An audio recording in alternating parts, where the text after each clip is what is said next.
दोस्तों यह कहानी मे नाम की एक 14 साल की लड़की की है जिसकी शादी एक 50 साल के बुड्ढे से करा दी जाती है। अब शादी के बाद मे की लाइफ में क्या क्या प्रॉब्लम आती है यही देखेंगे हम आज की इस कहानी में। तो कहानी शुरू होती है और हम 14 साल की मे को देखते हैं जिसकी आज शादी होने वाली है, वह भी 50 साल के एक रईस आदमी से। हम देखते हैं कि यह आदमी इस गांव का सबसे अमीर आदमी है और मे इसकी तीसरी पत्नी बनने वाली है। मतलब इससे पहले भी उसकी 2 पत्नियां ऑलरेडी है। दरअसल यह दौर अर्ली 90s का चल रहा था जब लड़कियों की शादी इतनी छोटी उम्र में करना बहुत आम बात हुआ करती थी। अब मे की शादी हो जाती है और इसी खुशी में रात को एक फंक्शन रखा जाता है। यहाँ पर मे का पति, जिसको सभी मास्टर कहकर बुलाते हैं, वह अपनी पहली पत्नी के साथ घूम रहा होता है। वहीं पर हम उसकी दूसरी पत्नी को भी देखते हैं जो कि दिखने में काफ़ी खूबसूरत है और वहाँ पर गाना गा रही होती है। वहीं मे इन सभी को देख रही होती है और वह बहुत ज़्यादा नर्वस होती है। फिर रात को मे बेडरूम में जाती है और उसे कोई आइडिया नहीं कि वह आज रात को यहाँ पर क्या करेगी, क्योंकि उसकी उम्र सिर्फ 14 साल की है और उसे फर्स्ट नाइट के बारे में कुछ भी नहीं पता। तभी मास्टर भी रूम में आ जाता है और फिर यह दोनों यहाँ पर इंटीमेट हो जाते हैं। फिर अगली सुबह इसके ब्लड वाले कपड़े को एक पौधे पर लगा दिया जाता है और उसे कहा जाता है कि यह देखो, इसका मतलब है कि अब तुम पवित्र नहीं रही। अब ऐसे ही कुछ दिन बीत जाते हैं और एक दिन इनके घर पर एक गाय एक बछड़े को जन्म देती है। अब उस बछड़े के पैदा होते ही उस बच्चे को बेच दिया जाता है और फिर शाम को सभी घर वाले मिलकर यह डिसाइड करते हैं कि उस बछड़े को बेचकर जो पैसे मिले हैं उसका क्या करना है। तभी दूसरी पत्नी कहती है कि हमें उन पैसों से घर की सभी औरतों के लिए नए कपड़े खरीदने चाहिए। लेकिन तभी मास्टर के पिताजी, जो कि इस घर के मुखिया थे, वो उन्हें कहते हैं कि नहीं, इन पैसों से मेरे पोते के लिए घोड़ा खरीदा जाएगा।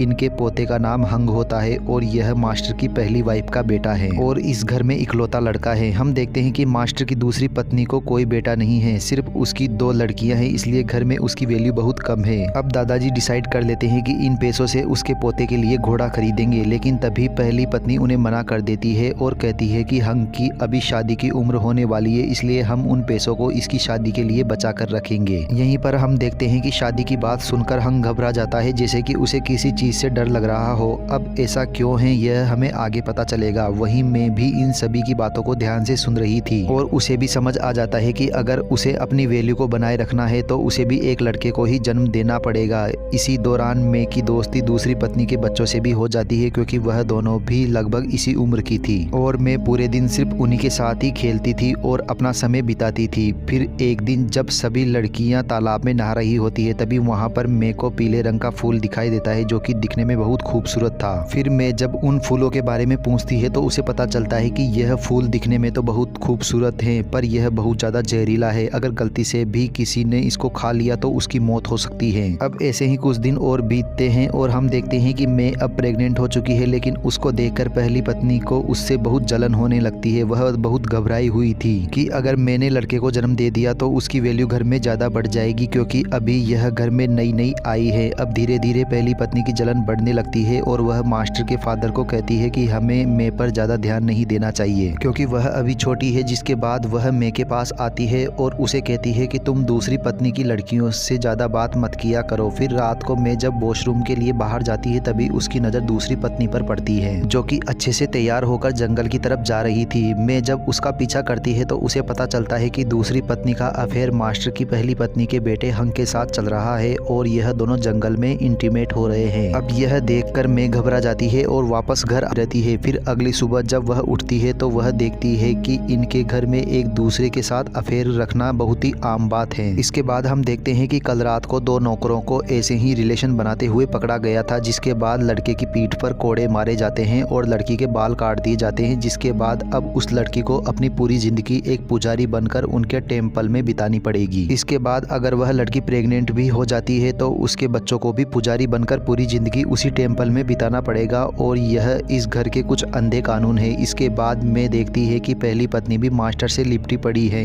और वह फिर से प्रेग्नेंट होना चाहती है, ताकि वह फिर से एक लड़के को जन्म देकर अपनी वैल्यू को यहाँ पर बरकरार रख सके। और फिर कुछ दिनों बाद की कड़ी मेहनत के बाद फाइनली पहली पत्नी भी प्रेग्नेंट हो जाती है। अब यह देखकर मैं घबराने लगती है कि उसका क्या होगा। जिसके बाद वह मंदिर जाकर भगवान से अपने लिए बेटा मांगने लगती है। फिर कुछ दिनों बाद बाद हम देखते हैं कि हंग का रिश्ता पक्का हो जाता है, लेकिन यह बहुत ही ज़्यादा गुस्सा था क्योंकि वह उस लड़की से शादी नहीं करना चाहता था। वह कहता है कि मैं एक ऐसी लड़की से शादी नहीं कर सकता जिसको मैं जानता तक नहीं। इस पर उसकी मॉम कहती है कि मेरी शादी भी कुछ इसी तरह से हुई थी और मैंने भी तुम्हारे फादर को शादी वाले दिन ही देखा था। अब हंग बहुत ज़्यादा दुखी होता है और वह रोते हुए दूसरी पत्नी से मिलने जाता है। वह उससे पूछता है कि क्या तुम मेरे से प्यार नहीं करती, जिस पर वह औरत कहती है कि नहीं, मैं तो तुमसे सिर्फ अपनी शारीरिक ज़रूरतों को पूरा कर रही थी, इसके अलावा हम दोनों के बीच में प्यार जैसा कुछ भी नहीं है। अब यह जानकर हंग को बहुत ज़्यादा गुस्सा आता है और वह गुस्से में वहाँ से चला जाता है। अब इन सब के चलते फर्स्ट वाइफ की तबीयत खराब होने लगती है और उसका मिसकैरेज हो जाता है। अब जब मे को इस बारे में पता चलता है तो वह बहुत ज़्यादा दुखी होती है क्योंकि उसे लगता है कि शायद उसने मंदिर में जो भगवान से बेटे के लिए प्रार्थना की थी उसी की वजह से पहली पत्नी का मिसकैरेज हो गया। अब मैं इस बात का दोष अपने आप को देती है, लेकिन तभी दूसरी पत्नी उसे कहती है कि ऐसा कुछ नहीं होता, तुम खुद को दोष देना बंद करो। फिर कुछ दिनों बाद हंग की शादी का दिन भी आ जाता है और उसकी शादी एक 13 साल की छोटी लड़की से करा दी जाती है। फिर रात को वह लड़की हंग के बेडरूम में आती है और यहाँ पर इसे भी नहीं पता था कि क्या करना है, लेकिन जैसा इसको इसके परिवार ने सिखाकर भेजा था वह अपने कपड़े उतार कर उसके करीब आने की कोशिश करती है, लेकिन तभी हंग उसे वहाँ से भगा देता है क्योंकि वह बहुत ज़्यादा परेशान था। वहीं दूसरी तरफ हम मे को देखते हैं जो कि अब ज़्यादातर दूसरी पत्नी के साथ ही रहती थी और दूसरी पत्नी भी इसका बहुत ही अच्छे से ख्याल रखती थी। अब मे को लगने लगता है कि शायद दूसरी पत्नी इससे प्यार करती है तो वह उसके करीब आने की कोशिश करने लगती है, लेकिन तभी दूसरी पत्नी उसे रोक देती है और उसे कहती है कि मैं तुमसे वैसा वाला प्यार नहीं करती, मैं तो तुम्हें अपनी बेटी जैसा प्यार करती हूँ। अब यह देखकर हमें पता चलता है कि मे को लड़कियाँ पसंद है। इसके बाद हम हंग को देखते हैं जो कि अपनी शादी से बहुत परेशान हो चुका था और वह अपने फादर को कहता है कि मुझे उस लड़की से तलाक चाहिए। अब उसके फादर भी उसकी यह बात मान लेते हैं क्योंकि हंग उनका इकलौता बेटा था और वह उसकी बात नहीं टाल सकते थे। इसके बाद उस लड़की के फादर को वहाँ पर बुलाया जाता है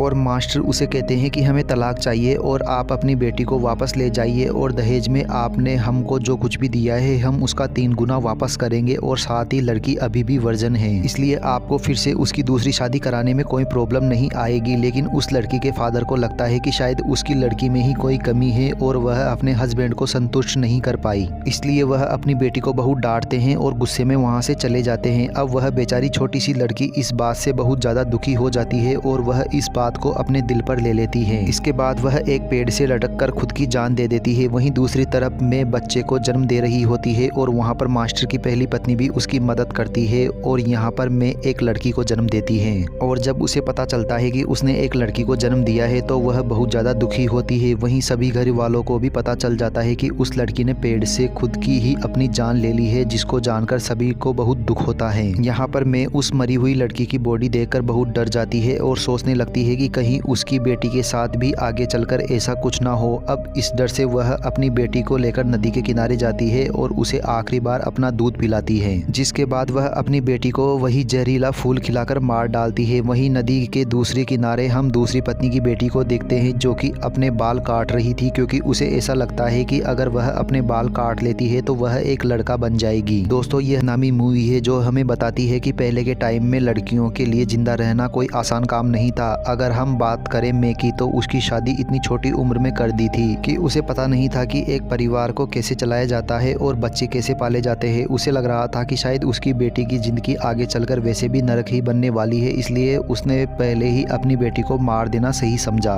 वैसे दोस्तों, इस कहानी को लेकर आपकी क्या राय है हमें नीचे कमेंट करके जरूर बताना और अगर आपको यह वीडियो अच्छा लगा हो तो प्लीज़ इस वीडियो को लाइक करके चैनल को सब्सक्राइब कर देना। मिलते हैं अगली मूवी के साथ, तब तक बने रहिए हमारे साथ हमारे चैनल पर।